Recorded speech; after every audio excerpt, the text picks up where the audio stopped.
Okay, well, welcome to the late night chat as we kind of plunge into effort and grace again. And but before we begin, well, first we'll read out the email. But first, Diane had something. Is this a good time to mention that?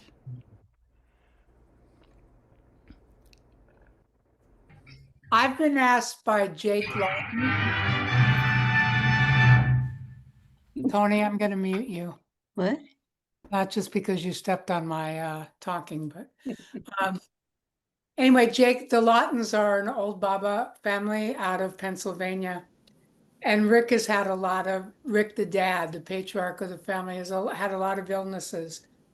But most recently, he fell and then got into some trouble while being in the hospital. The current update that Jake has asked me to forward to everybody is that he's in ICU on a ventilator and heavily sedated. He currently has cardiac flutter, which puts him at risk of stroke and heart attack. There have been small victories, however, today, such as beginning feeding again.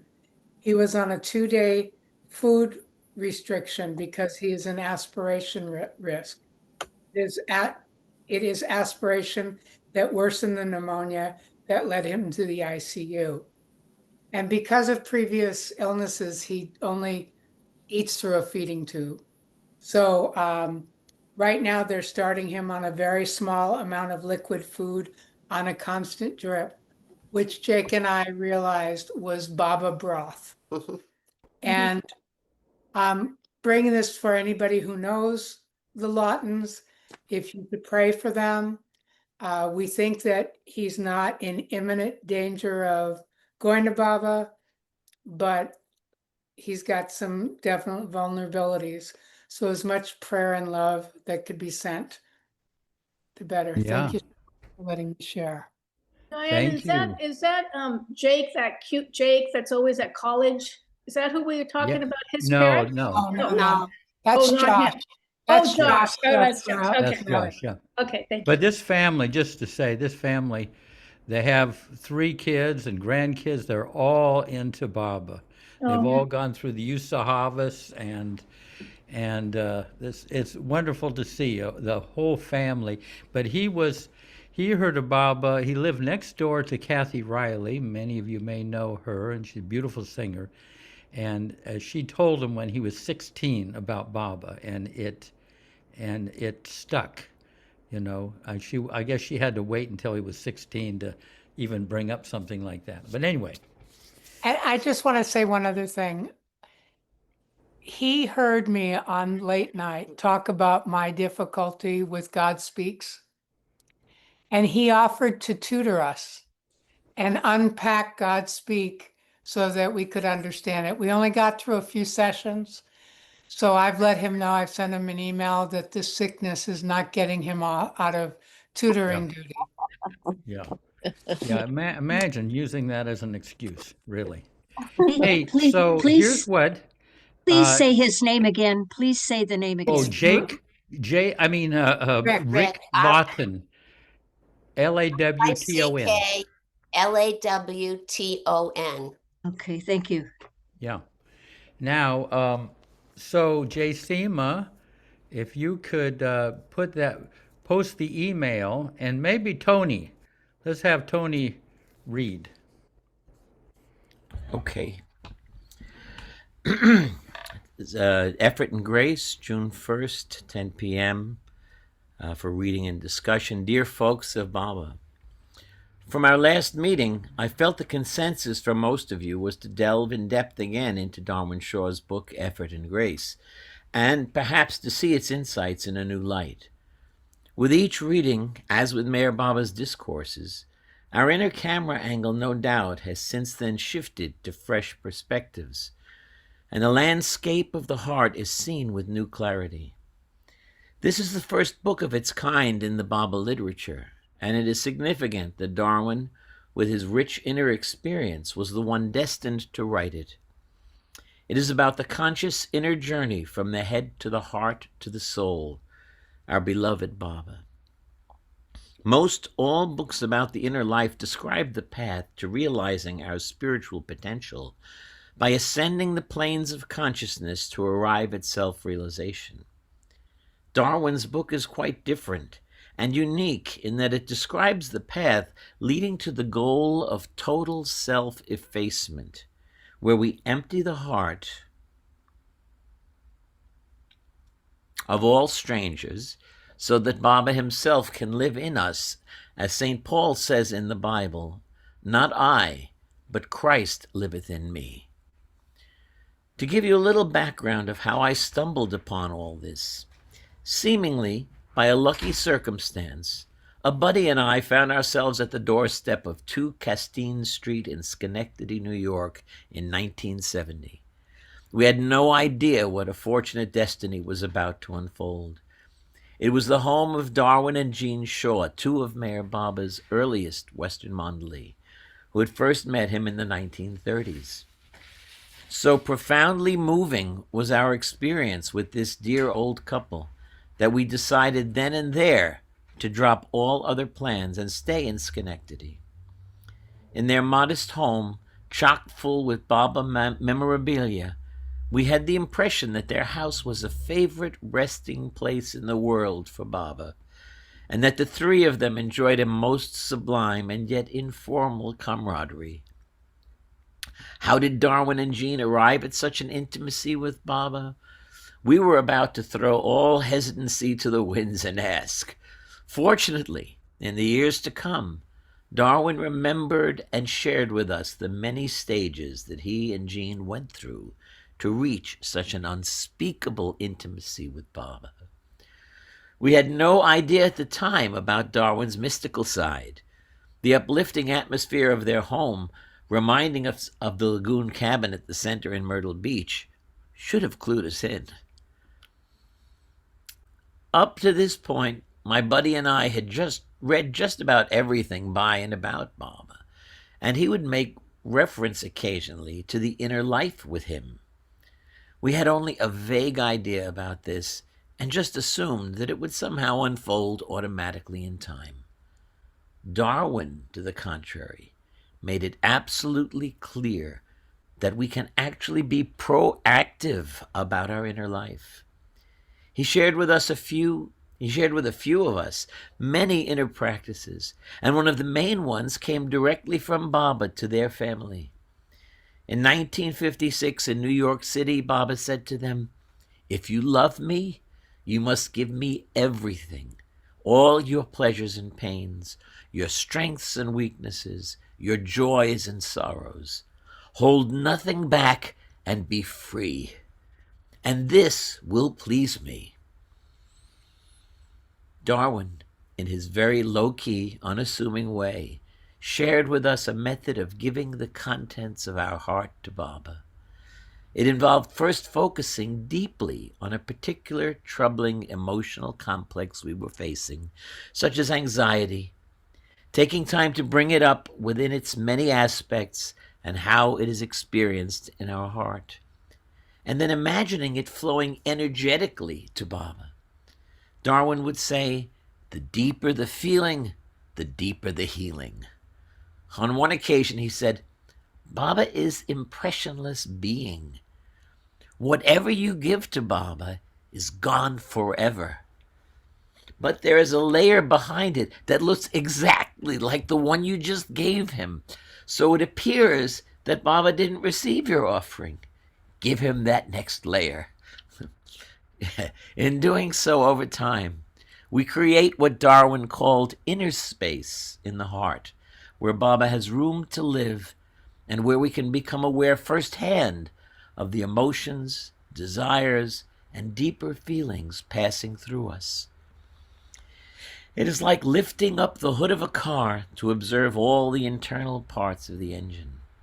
This is just one of the methods of opening up to the inner life with Baba that Darwin shares in his book, Effort and Grace. In our Zoom sessions, We will discuss many of the nuances of this inner journey with an emphasis on examples of how this can be lived in our daily life, with its many inevitable challenges and breakthroughs. For many, Darwin's book has provided a key to unlocking the door to their interior life with Baba. If you don't have this book, below is the link that will take you there. In his love, Jeff. P.S. From here on, the first of the month will be a topic for discussion, and the remaining Sundays will be devoted to effort and grace. J. Baba. Beautifully read, Tony. I mean, with real comprehension, I would say. So, I tell you, welcome to the Effort and Grace, and I'm glad you folks have come out as we try to plunge into this book and mine it for the insights. There are many insights that Darwin gave. Darwin, going back to the email, Darwin moved on this path that, leading to self-effacement with eyes open. So we have the benefit of basically a tour guide. And I know a lot of us young people, we just asked, he would have just been content saying nothing. But we learned that we could ask him questions he had to answer. So the book kind of came as a result of that. And but I remember Kitty Davy, here at the center, talking about her life in England before meeting Baba. She was devoted to Jesus, but she found that Jesus was kind of more at a distance, and it was hard to draw his attention. I mean, you were in that position. But she was very surprised, as well as the early Western followers of Baba, that Baba was actually, more eager to unite with them with his love than they were to unite with him. I mean, they really felt that, and normally that Jesus is there and you have him on the altar or whatever, you're thinking of him, he's a little bit at a distance, but Baba was really eager to connect with them at the deepest level. And Darwin also, this book is about, enjoying that intimacy, and he talks about how personally and actively Baba entered their lives, as much as they were open to him, and as much as they were able to give up the resistance. There's some natural resistance, but he was a real cheerleader for us to enjoy the personal side of this life with Baba. Bob is all for us with his support, is basically. So, let's go. Jay Seema, if you can put the beginning of the book, and let's say Marion. Oh, I'm going to have to pass tonight because I have Okay. a little cough. Thank you. Okay. Thank you. All right. How about Terry? How are you? I'm fine. Thanks for asking. Yeah. Yeah. The Divine Beloved, Chapter 1. The perennial spring of imperishable sweetness is within everyone. Mayor Baba. That's beautiful. I'm going to say it again. The perennial spring of imperishable sweetness is within everyone. Mayor Baba. We have the door to the unlimited within us and the opportunity for infinite exploration within. The spiritual path is wide open for those who are ready to pursue spiritual values. We have to dare to plunge into the ocean of God's being. It is fascinating to discover the spiritual potential we could be enjoying. It can happen to us, and now is the most propitious time of priceless value due to the strong avataric influence of Maya Baba's advent. Precious beyond words. Avatar Maya Baba has been called the Awakener. He says, I have come not to teach, but to awaken. I experience him as the divine beloved who has come as Savior, Messiah, Christ, to awaken from the dream of creation. He awakens us to the spiritual quest and removes the barriers to further progress in that quest toward reality. The wonder of who Meher Baba, the divine beloved, really is, and the sweetness of his love for us, is precious beyond words. The pure sweetness and heavenly beauty of our beloved can never be described adequately in words, because there are no words capable of revealing the glorious love that he really is. He is the source of divine love, which is constantly pouring out into all creation. Meher Baba's divine love is infinitely powerful. And it's based on Gandhi's diary. So somebody wrote it up. Let's see. Beloved can never be described adequately in words because there are no words capable of revealing the glorious love that he really is. He is the source of divine love, which is constantly pouring out into all of creation. Meher Baba's divine love is infinitely powerful and yet unimaginably sweet, tender, and personal. Divine love is penetrating, clear, and beautiful. It is also light, cheerful, and infinitely free. It is awakening, transforming, and liberating. Divine love conveys illumination, a penetrating knowingness. When one is exposed to this love, one experiences a great expansion of consciousness, and the sanskaric board of impressions that normally keeps us captive is put aside. One feels liberated and finds oneself swimming in the ocean of light, love, and beauty. Divine love opens the heart center, which becomes the main means of communication with the beloved, releasing the spirit and arousing an intense love for him. When through his grace some of the veils fall away, one beholds him with the eyes of the heart. The indescribable beauty of his love irresistibly summons the soul to adoration and union. It unites one with him, the divine beloved, and the spirit. Divine love is total significance. It is total significance because it embodies reality, truth. Divine love is the entire significance of creation. Divine love is the purpose of life, the meaning of life, and it is our destiny. Jai Baba. That's great.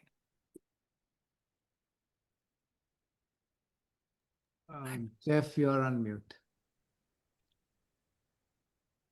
Anyone have anything to say to that? Anything to share?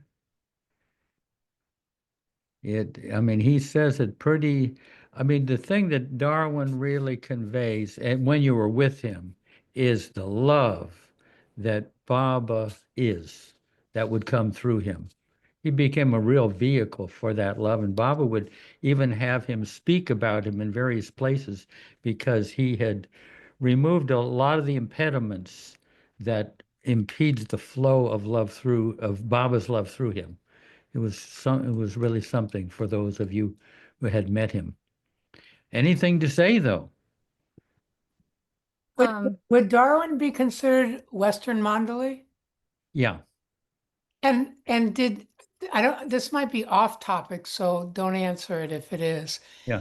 Did Baba treat the Eastern Mandalay with a lot more strict discipline than he did the Western Mandalay? Well, I mean, they were, often with him day to day, so Baba was on their case, so to speak. But those over here, they kind of kept his presence, and then they received intuitive instruction from Baba as they went along. And so if they hit a wrong note, they felt it. If they hit a wrong note in their behavior, they would feel it. But it wasn't quite as ongoing as as having Baba physically there. But the same instructions were given to them as with the mandali. Yeah. Thank you. They had to develop their intuition to know, since Baba wasn't physically there, they had to develop intuition to know what Baba wanted in situations. Yeah. Christina. Marta, you're the caller there. Christina. Okay, I'll call Christina. Yeah. Jeff, Jaisima's there. Go ahead. I'm sorry. Go ahead. Jay Sema, do you want to call or do you want Marta? Yeah, Martha can call. Okay. Oh, okay. Thank you. We got Christina. Yeah. I was just thinking how the way Darwin describes, let me go back to it, that Baba's love is infinitely powerful yet unimaginably sweet, tender, and personal. Love divine is penetrating, clear, and beautiful. It is also light, cheerful, and infinitely free. It is awakening, transforming, and liberating. And that, I feel like that really captures a lot of the experiences that I've had going to India, or just being around the mandali. And it's like I think it's the first time that I've really, I don't know that I've heard some, that I've seen it written in such a way that really captures it. And I just think it's kind of beautiful, it's really beautiful. Yeah. Yeah, and as we move into the deeper heart, that becomes your ongoing abiding experience. Right. And this book really helps to kind of go deeper. And I like I say, it's not by chance that Baba actually that Darwin was destined to write this book, because he describes those inner places in a way that's very attractive, and also it's our destiny. It's awaiting us. Yeah. Yeah, Rich. I only have this to say that Jeff, your intro was really wonderful and articulate, absolutely excellent.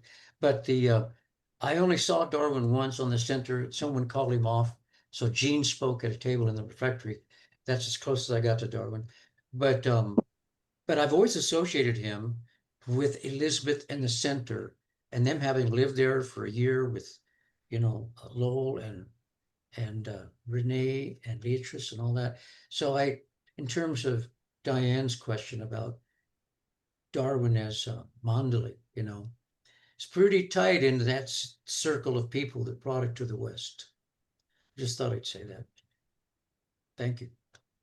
Yeah, at one point, Baba said to Darwin, "I thank God for sending you to me." Kind of a beautiful thing.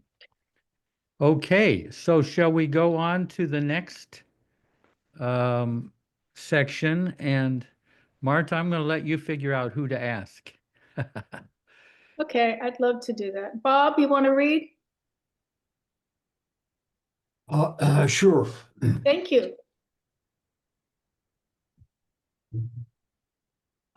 I'm going to read from the book. I think it's a little Sure. small on my screen. So, Meher Baba's work project. Oh, there, now it's bigger. Okay.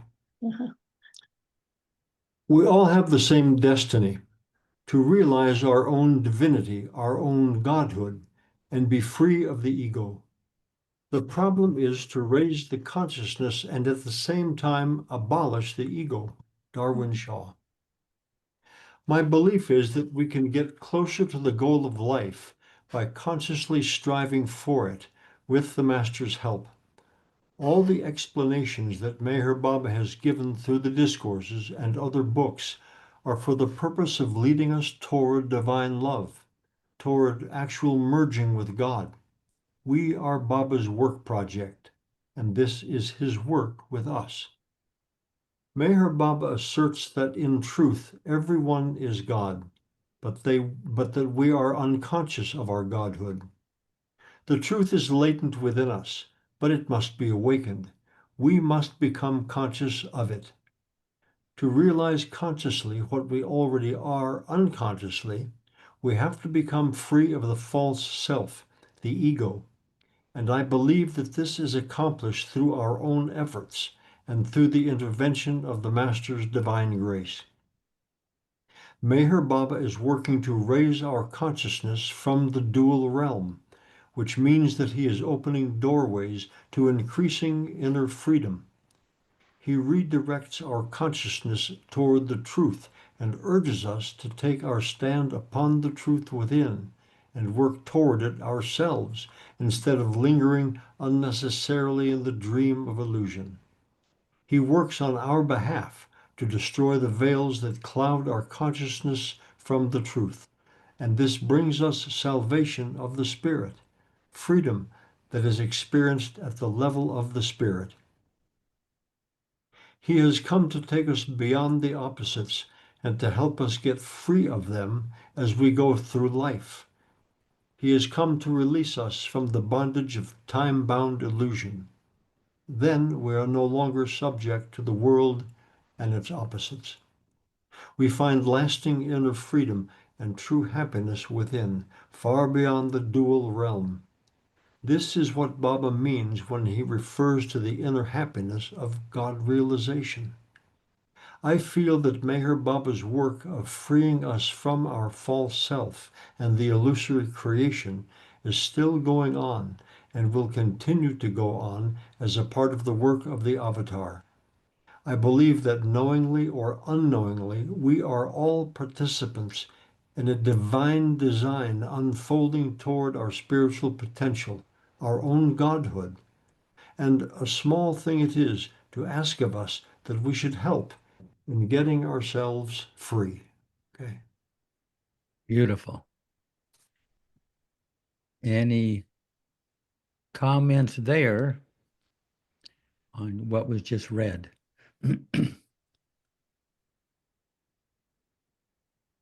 Looks like Richard Sander. Go for it. Yes, Sir Jeffrey. You know, what was just read is completely and totally accurate in my life, but I cannot describe this experience. It's so tough to describe this to anyone at all, even Baba lovers, I think. But I've thought about this, and in the future, somewhere along the line, more people will become aware. But I know it sounds strange, but how do you tell anyone about this sort of experience? I can't do it, but it is there. Yeah, I know. Maybe Ron has the answer. Yeah. No, he's from California. What do they know out there? No, I wasn't thinking I had the answer, but I have an interesting thing that I heard recently on the internet, and probably I heard it years ago listening to Kitty Davey give a talk in the meeting place about the difference. I believe it was the difference between consciousness and awareness. Kitty was really into awareness. And what I heard recently, I can't remember if this was Kitty's idea or someone else, probably it was somebody else who just had an idea about that. And I thought it was rather intriguing thought, and something that one might bring into their own way of thinking about life and what they're aware of. And that is that Baba does say that when you become a human being, you have full consciousness. You've got the whole package. So it's not a matter of getting more consciousness, because we already have it all that we need in order to realize God. But this was likened to having $100. So you get issued $100, which is full consciousness. we're using $100 to be the full consciousness. And so you have it on you somewhere, but you don't really remember or have any idea where this $100 is. So you can't really spend it or get access to it until you find out where it is. It could be in your wallet, could be in this pocket, that pocket. Maybe you hid it under the mattress. But so the awareness is when you become aware of the consciousness, and then you are really getting closer to Baba, because that's his consciousness too. His is full consciousness. But it's completely aware and free of the conditioning and the sanskaras that he needs to remove from us, that he is already free of. Anyhow, it's kind of a neat idea, I think, to think that we have the consciousness and it's just a matter of awareness.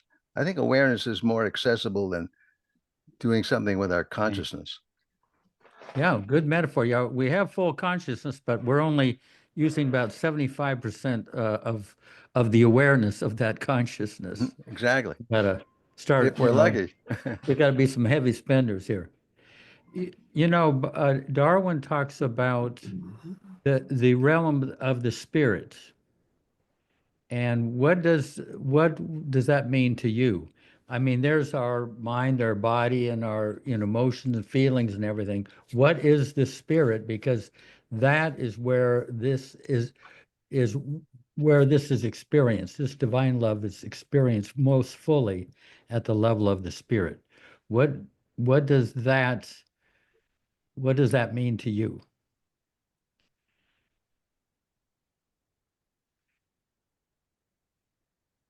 Now, Tony, I mean, you're just sitting back there, but I'm going to put him on the spot. Oh gosh. Well, I should just share a crazy experience of this week. I'm not. I've got health stuff going on, and I had to go for a couple of nuclear scans and an amyloid scan, and it could be a very serious heart thing, and maybe it's not so fatal but whatever. But by Thursday, guys, 2 days after the most recent scan, I was feeling so bummed out. I mean, I'm in Baba's presence. I'm talking to Baba about whatever's going on, but I couldn't even pin down what it was specifically, and at some point, and this is going to be a crazy Tony story, the kind where my wife says, "I hope you're not turning into a must." But I went out to bring in the garbage pail. It was pickup day. Was, I guess, whatever, it was out. I had to bring it in, and someone must have passed by me on the sidewalk. He couldn't have seen me because I would have been facing the other way, but he's walking past on the sidewalk, and he gets kind of to the front of my house. And when I turn around and I see him, and he says, "Who is that?" And for a moment I think, how could he even see from that distance and me facing the other way?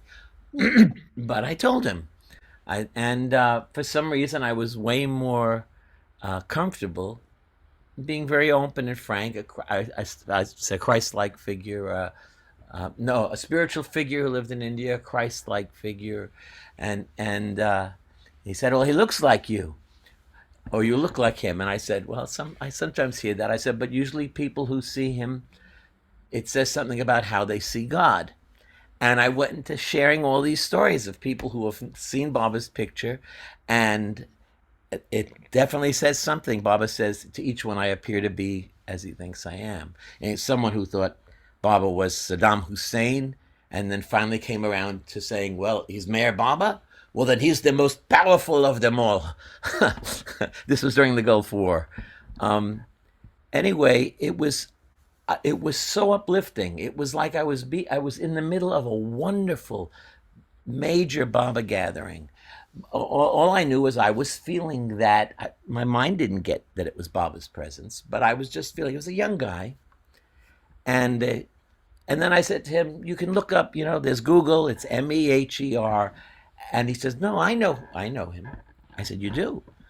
That's unusual, especially for a fairly young guy. He said, and in a gesture that looked like Baba, I didn't pick that up immediately, but he went, yeah, he's the one who makes things appear in the air. And I said, there's Satya Sai Baba, who's tantric, and I don't know if he's still around, but he was known for producing a watch or whatever. And I said, no, not the same, not the same. I said, he's love, he's pure love. It's all about nothing but love and truth.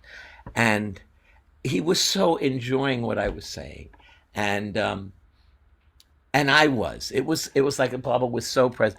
And then he was going to walk off, and I was going to go up the stairs, and he says, well, I'll see you soon. And I thought, that's so odd, because I'm never going to see this person again. I mean, I just know. I am convinced, this has now happened to me maybe 4 or 5 times in my life, but that was Baba. And that I was so needing his personal presence to pull me out of whatever the heck was going on at that moment. And then I walked in and I told Elena's caregiver, who is a very devout Christian, and she totally got it. I'm listening to these things about Darwin and what he's describing about the beauty of Baba's presence, and it's within you, and his presence within you, and it's like, yeah, absolutely. Yeah, and I would say that's a very vivid description of how you're lifted out of the mundane into that realm of the spirit for this exchange with possibly Baba in disguise, Beautiful. A very bad disguise. Yeah. And he only lets me know, this has happened a few times now, several times, but generally he does not let me know, doesn't let my mind know. He now lets my heart begin to pick it up, but doesn't let my mind know until he's walked off, because of course I would make a big scene. Yeah, good. Okay, let's go on to the next section. Chaithima. Ellen, do you want to read? Ellen? Moment. Yes, I could read. Thank you. I'm going to have to turn the light on now, I think. That might help. Read from the book. All right. Layers of the cake. Meher Baba refers to the gradual effacement of the false self as the progressive conquest of the unconscious by the conscious. This means that the goal of life, simply stated, is to make our unconscious minds conscious. However, between the unconscious and the conscious resides the subconscious, and this is where our central problem lies. The unconscious, subconscious, and conscious are layers of consciousness, layers of the same cake. The obstacle we have to contend with is the residue of sanskaras, deposits of impressions accumulated from past experiences, embedded mostly in our subconscious minds. These sanskaras create veils over our consciousness, blocking us from the awareness of who we really are. Each one of us has amassed a unique set of sanskaras due to our own particular experiences. In the Discourses, Meher Baba explains the evolution of consciousness in great detail. Here I will only say that the whole purpose of it, during which consciousness was chiseled, hammered, and brought into being through suffering, pleasure, and all of the opposites, was to evolve consciousness. Once we have achieved creation consciousness as human beings, our consciousness is complete, and we are equipped to experience the unconscious, the oversoul, consciously. However, because of our sanskara veils, we are conscious only of creation and of ourselves as being limited.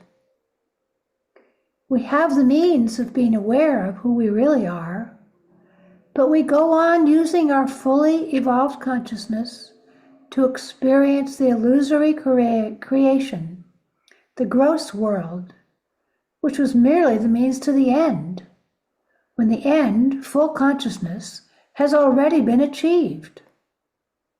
That is our predicament. We have become addicted to the creation. We perpetuate our own bondage by continuously accepting what our sanskaras impel us to think, feel, and do. Sanskaras give rise to false thinking, which in turn creates the passing illusory drama we take to be reality, causing us to remain ignorant of the one reality, our true identity. That is why Meher Baba says, the problem of deconditioning the mind through the removal of sanskaras is therefore extremely important. Instead of using our consciousness to express our sanskaras by pursuing more pleasures, excitement, and experience in the gross world, Baba says that we should turn our consciousness inward toward the reality and to begin to explore in that direction. Okay, beautiful. Ellen, any comments there? Beautifully, very clearly expressed. Yeah, Rich? We're enamored of the scaffolding and we're overlooking the building. We're just still enamored of the scaffolding. Yeah, Rich? This is, there's so much more to this book, so I'm premature on this, Jeff and Marta, but this is the real dilemma to me. I've experienced some of this with some of my sanskars. There's probably, a whole truckload and that I've never even become aware of, but with some of them, and it's really difficult to, I guess my question, Jeff, and to everyone is, how do you make that transition from allowing Baba to be present without indulging in that upabhog, the pleasure of the sanskaras in creation, how do you do it? Thank you. Yeah. Anyone want to answer that? Yeah, I'm looking for a hand here. Oh, well, wait, well, Just one Christina probably second. has something Christina's different. first and then you, Ellen. Okay. Yeah, Christina. Yeah, I don't have an answer at all. I actually had a You have a question question myself, then. so I'll let everybody else answer Rich's question. Yeah, we'll go back to that's. Yeah. Ellen, were you going to say something to that? Yes, in one of Ward's courses up at Mayorana, I noticed that the word turning appears in many places. And again, it's like, oh, turning, yes, turn, and how to go inward? Well, it's a turning is involved, I think. A turning? What is that? What do you mean? Turning the focus of the consciousness inward. Outward. Yeah. And Baba said somewhere that if one visualized him for 1 minute before sleep every night, fully in the silence of your mind, that he would give you full realization and understanding of him. But that too is a turning inward, a turning the focus and turning the attention. Yeah, Baba's given us, I mean, with this awareness, we could focus on creation. We could focus on how to get out of the mess we're in. But the fastest way is to focus on Baba in any way, shape, or form. We're focusing on the reality. That is the fastest way. And luckily, we're all doing that. We're remembering Baba in so many different ways. And that is a turning away from seeking something in this creation. Baba said, even though his body is illusory, it contains the reality. So in focusing on Baba's direction, we're actually focusing on the real in this world of unreality. We're focusing on the real. And I would say focusing on Baba, you're losing impressions, good and bad impressions, right and left, are getting dissolved in focusing on Baba. If we could have a saint come along and tell us what really happens when we focus on Baba with some depth and love, what really happens, we'd be shocked at how much is getting dissolved of the and the veils and the sun scars and everything. But yeah. Tony. Yes. I like this particular passage, and I've spent a lot of time experiencing as best I can this distinction between the conscious mind, the subconscious mind, and the unconscious mind, which I've had some training, and I still continue to study a bit Ericksonian hypnosis. And what I find increasingly is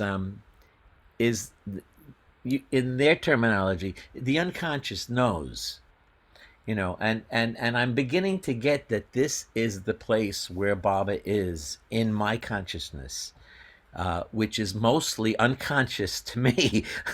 And the so-called conscious mind is so much caught up in Maya. But when you try to solve a problem, to work at a problem with your conscious mind, it really doesn't get it, because it only has this little fragment of the picture. And the subconscious is just, in my experience, in the framework that Darwin puts there, the subconscious mind it's just like kind of an appendage to the conscious mind. It's a little bit below the surface, but it's still that same, like the ego consciousness in a way, the ignorance that the answer becomes trusting, in my experience, trusting that the part where Baba and I are one, which is in that unconscious part, which is connected to the infinite consciousness, is where the answer is. And I will never, ever get it on a conscious level. I can allow it to be, I can let go enough and put enough faith in to let the unconscious, Baba's place of consciousness in me, to convey what I could never get at with my limited conscious mind.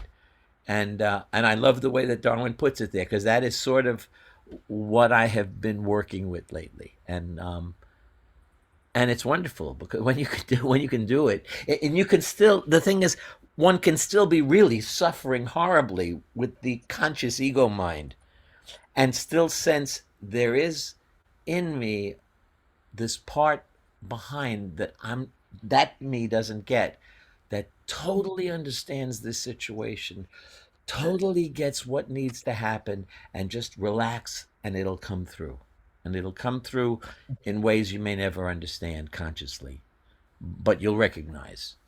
Yeah. Yeah, beautifully said. I think of it as like the unconscious. Bob is using the word unconscious to mean God, because we're unconscious of that divinity. But between us, our awareness down here, and that divine, the divinity, there's the subconscious, which are like clouds that are blocking the sun. Like I say, on an overcast day, we say the sun isn't out, but is nevertheless there always. So we have to kind of chip away, through remembrance, chip away of that cloud cover that's blocking the sun of who we are and who Baba is. This kind of, and how to dissolve that. But anyway. Christina. Yeah, let me just go back to the passage. So says, once we have achieved creation consciousness as human beings, our consciousness is complete and we are equipped to experience the unconscious, the oversoul, consciously. So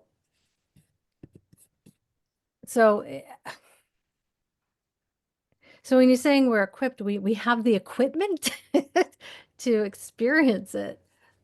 But I guess like what you were saying, Jeff, there's a cloud, right? Blocking it. And we have to find ways to chip away at it, to move the clouds away. Yeah, okay.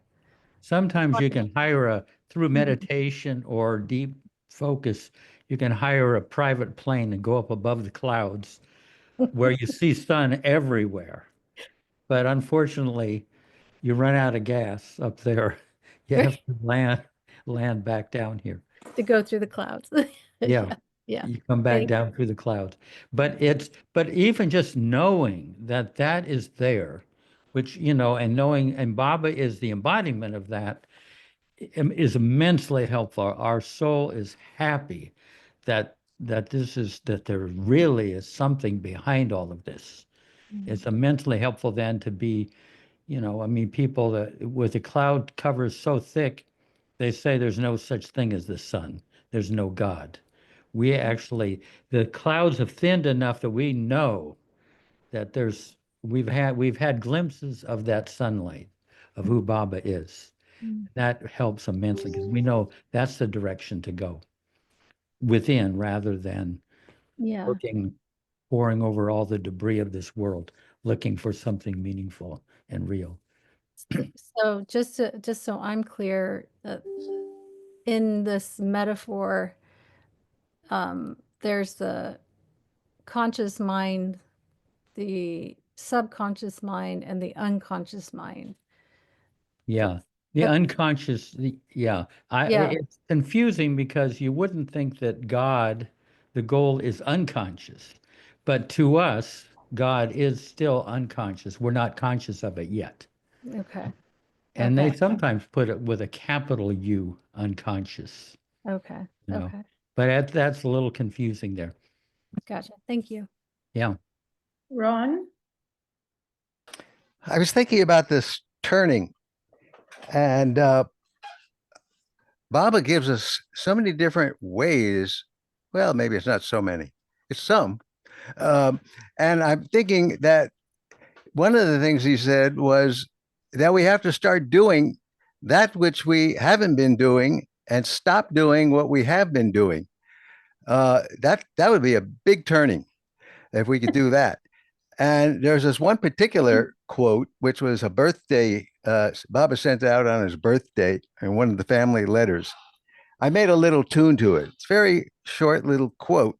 And if I don't sing it, I might not be able to remember it because that's the way I was raised. I just sing this one little quote, and you'll see that what Baba is suggesting is this like a turning.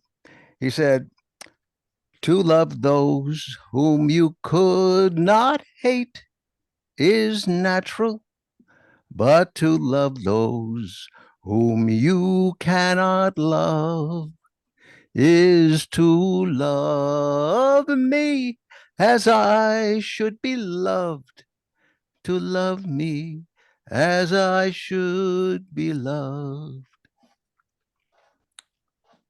So, yeah, it's going against our our earlier programming, so to speak. Yeah, we're sort of upside down. In how we're going to get there is a big turn, and a 180. The Sufis talk about 4 stages of the heart. One is the heart is looking out at the world and is trying to get things for itself and, try to find out how to live this life. Then I can't remember the second stage, but the third is when the heart actually turns within. It turns toward the divine. That's the turning that everybody is waiting for. When that happens, we're facing the right direction. But for the longest time, the heart is facing the world and trying to fulfill its ambitions, its desires, its longings in the world itself. And you after a while, you eventually get saturated with that, and you get nowhere. And then the heart has to turn, and that's known as the turning of the heart. But maybe that effort, maybe there's effort involved. Oh, but definitely. Just grace, and it's just a matter of tiny little steps that we can take in that direction. Every time we think of it, we might be able to make a tiny little step away from what we've been doing into something that we haven't been doing. And the beauty is, Baba told us that if we do want to take one of those steps toward him, he's going to take a whole bunch of those big God steps toward us and make it very worthwhile. I mean, it seems like a little step is no big deal, but it is because it encourages Baba to come closer to us. There was a guy, Mark Palmer, said Baba's 12-step program.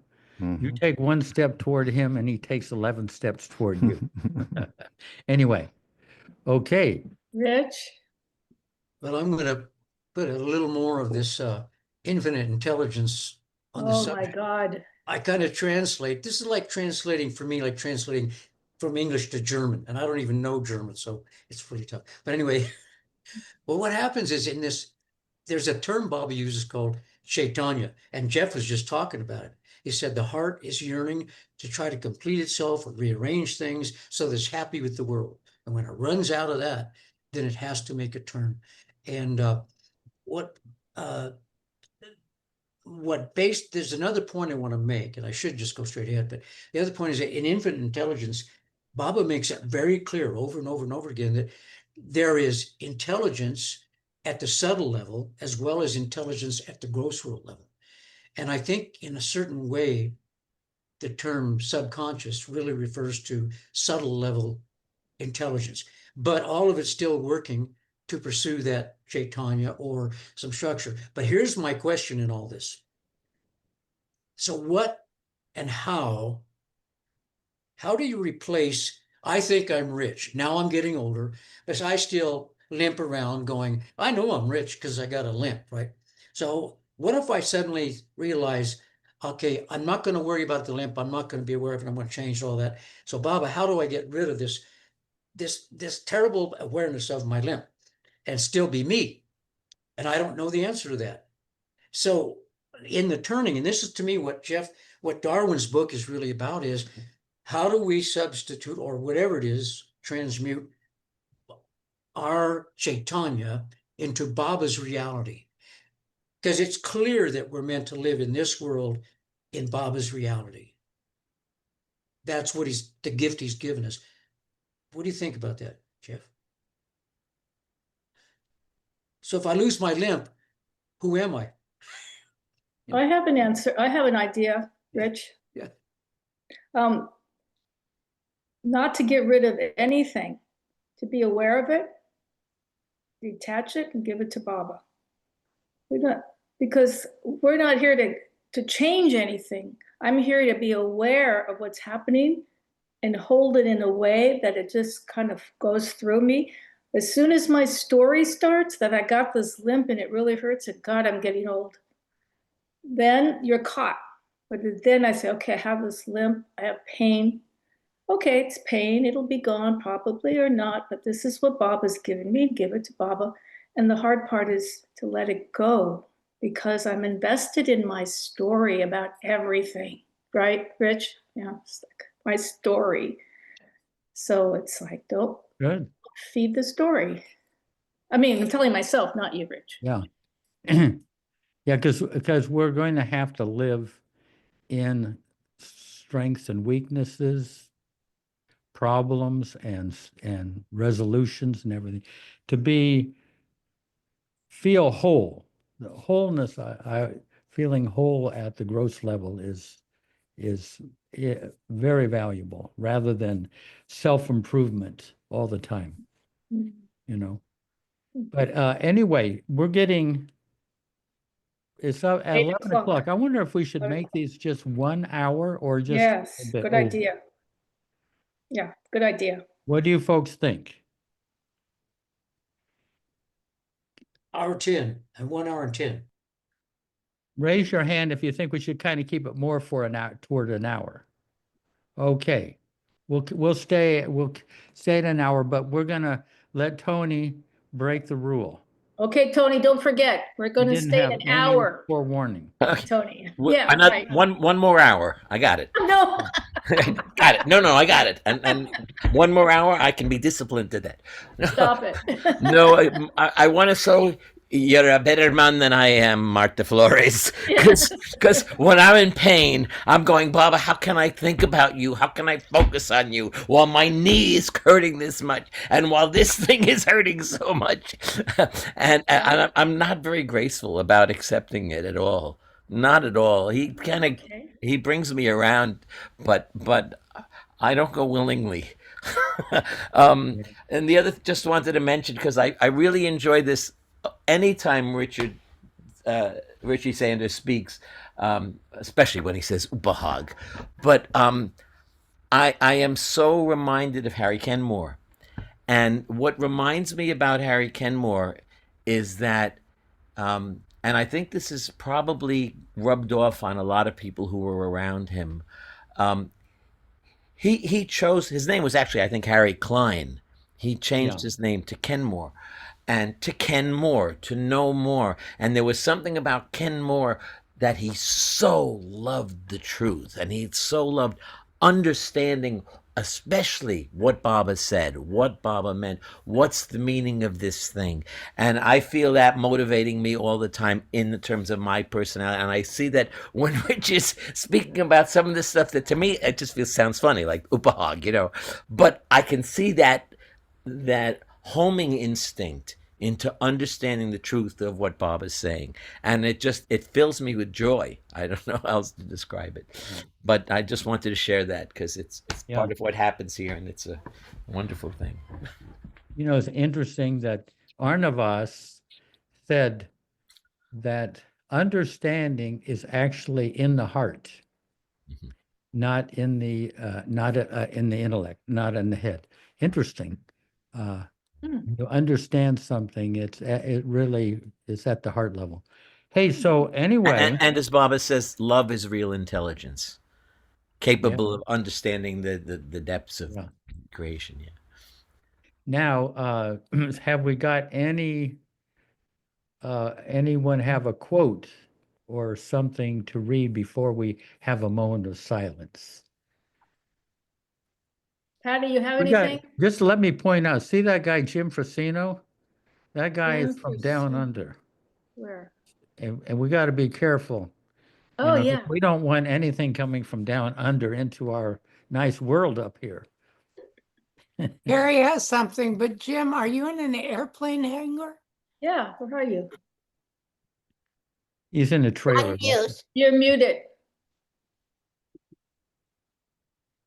Avatar's abode, maybe? Yes, He's up near I'm in Avatar's Avatar's abode. abode right now. I'm in Baba's house. This is we just had a session here with Ward Parks, and I was just we're just finishing up, so I quickly transferred over to Effort and Grace. Very good. So this is a With very Baba's little house? effort and lots of grace. This is Baba's house. This is Baba's house in Australia. Oh, Oh, wow. Oh. and where do you have? Oh, yeah. look at you. Wow, look at that painting. Oh, with Baba laying down. And this is where this is where wow. Baba. That's cool. I bet where's some of those Baba- are yours, Jim's. That one is. This one, That's yeah. your painting? That one is, yes. You There's painted another- that? Wow. Oh my Got God. prints of that, Jim? And that wonderful Yeah. painting in Mondeley Hall, which I looked forward to seeing every year that I went there. Wow, that's Now, Yeah. where is Baba's room? It's behind me. It's this right here. I'll take you in. Shall I go Yay. inside? This is Yeah, we got an hour. This is We Baba's have another bedroom. hour. Oh, it'll take me just a second. to go in. Diane. This is Baba's Oh, bedroom God. at Merazad. I mean at Avatar's abode. Oh, Baba. wow. Oh, Baba. A beautiful Baba, God. And that was his bed there. Move the camera a little I think bit. he froze. Jim. Frozen. He froze. Yeah. Oh. Well, not a bad place to freeze. Right. Oh, it's beautiful. What a treat. Hey, let's have a. There Oh, we there he go. is. There he is. Oh, Oh, Baba. oh, Wow. Wow. beautiful. Gorgeous. God, they have it so simple and beautiful. Oh, Oh, I so wanted to see Francis there. Never made it while he was still alive. Yeah. Just That's why I like Australia right there. yeah. oh, Jeff, I'm glad Okay. you said something. Yeah. Jim, That's will you show us your painting one more time, please? Well, all right, this is first one here is, this is by John Perry. Uh-huh. That's John Perry. These are John Perry's paintings here. Mm-hmm. And yeah, this is the one I did. It's so alive, so present, Baba. Stay there for a second. Let's stay on that one. That one's amazing. Oh my Amazing. God. Baba breathing through you in that. That's the original painting that you did. Yes. God, that's gorgeous. Beautiful. Yeah. Oh my God, I can't even. So I'll give you a close up. Thank you. Oh, Wow. Beautiful. You're amazing. Oh, Bob is amazing. That's a Look at those difficult angle to get to. Jeez. Wow. What talent. Mm. I like how the light radiates out from them. wait a minute. Yeah. that's There's right. another Bob up here. Oh. You know, they Is sell that kind of And the stuff. medium is oil or acrylic or? I did this in acrylic. Yeah, acrylic. This would be great at Schreier Yard Press. Can you hold that again? Right, just like that? So beautiful. So beautiful. I just saw Baba move his eyes. Wow, Jim, thank you so much. You're welcome. You're very welcome. I'm surprised. And what's one more? I'll keep Yeah, going around the room. This is Diana's. Yes. Diana Oh, LePage. that's Diana's. That doesn't look like hers. Hmm. Yeah, that's the one of hers. That feels Nice. And this also is hers. Mhm. And then this is another John Perry. I don't know. I'm trying to do it so it's not too distorted. I'm sorry. That's a John Perry. Yeah, yeah. They decorate the walls with so many paintings, and this isn't the all. I mean, I've seen other paintings there, too. Like a gallery, huh? Yeah, it's we like a change it gallery. every now and then. Yeah. Oh, so powerful. They were really deeply into the arts. the and energy of poetry. Francis. Yeah. Of Francis and Baba. Oh, that one's great. Oh. Did that Yeah. one? Beautiful. Yeah, that's Trish Migdal. Oh, wow. Wow. You know She's her? on our Facebook. Yes, yes. Yeah. Oh, my. She's a beautiful person. Wow. Look at that. See if you can get Baba's hand there. Oh. She is a real, I mean, she's a real technician. She really, it's so real. Look at Baba's hand there.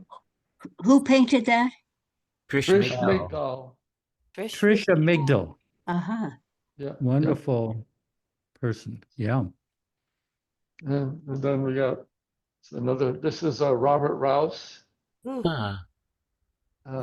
He met Bob. Yeah. And then we have a couple more, last two, just so you'll have the full showing.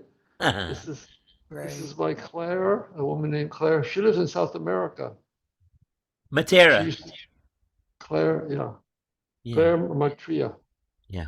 And then this one's by a statue, of course, a car.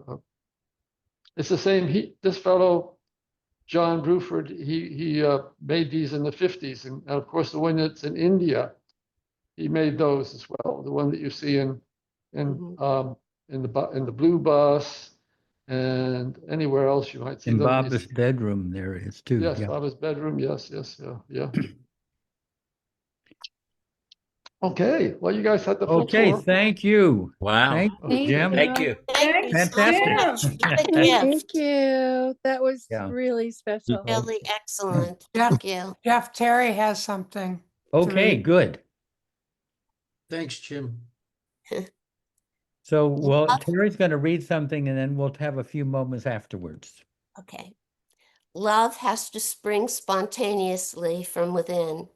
It is in no way amenable to any form of inner or outer force. Love and coercion can never go together. But while love can be forced upon anyone, it can be awakened through love itself. Do you want it one more time? Yeah, Yes, read it one more please. time. Love has to spring spontaneously from within. It is in no way amenable to any form of inner or outer force. Love and coercion can never go together. But while love can be forced upon anyone, it can be awakened through love itself. Jai Baba. Hey, Baba.